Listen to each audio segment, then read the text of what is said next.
Ang bev kong lubog sa utang. Dear Utang Syria. Naku, kamusta naman? Ang boyfriend ko at ako ay nag-move-in last year. At OMG, parang nakatanggap ako ng bill sa utang na mas malaki pa sa credit card ko. Alam mo yon?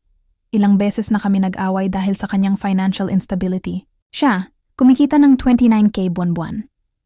Ako, 36K ang sweldo ko. At nag-apply pa ng side hustle na nagdadala ng 10-14K depende sa dami ng projects. Breadwinner siya, nagbibigay ng 8K sa mga magulang niya. Ako rin, pero 6 na 8K lang dahil may pension naman ang parents ko. Pareho na kaming late 20s. At ang rent namin, dorm type lang, 8K month, kaya okay na. Ngunit kanina, nagulat ako sa sinabi niya, 9K ang credit card bill niya. Kumunot ang noo ko, saan siya kukuha ng pambayad, may installment pa siya sa credit card ko na 4K month for 6 months. At may 20K pang utang sa office na may salary deduction at 3 months na lang ang natitira. Ang nakakainis, parang chill lang siya. Na-approve pa sa SSS loan, 19K, 2 years to pay. Grabe, Diyos ko. Sobrang inis ko sa 2 years na utang na yan, ubos na in 2 weeks. Wala man lang magandang kinapuntahan. Ngayon, di ko na alam kung paano siya matutulungan. Ang dami kong financial tips na ibinigay. Pero siya, nagbabayad na lang ako ng dorm namin.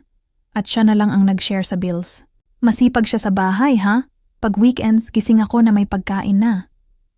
Siya na rin ang nag-aalaga sa laundry, sa drinking water, at minsan siya pa ang nagtutupi ng beddings ko. Parang house husband siya, at ako ang working wife. Wala namang problema, pero hindi ako sanay. At sa edad namin, napag-uusapan na rin ang kasal. Pero bigla akong naiisip, gusto ko bang makasal sa taong walang savings? As in, zero. Anong laman ng GCash at wallet niya? Yun na yun. Kahit 1,000, wala. Mahal ko siya, pero parang nagsettle na ako. Iniisip kong makipaghiwalay, pero naniniwala akong may pag-asa pa siya. Pero grabe, nakakapagod.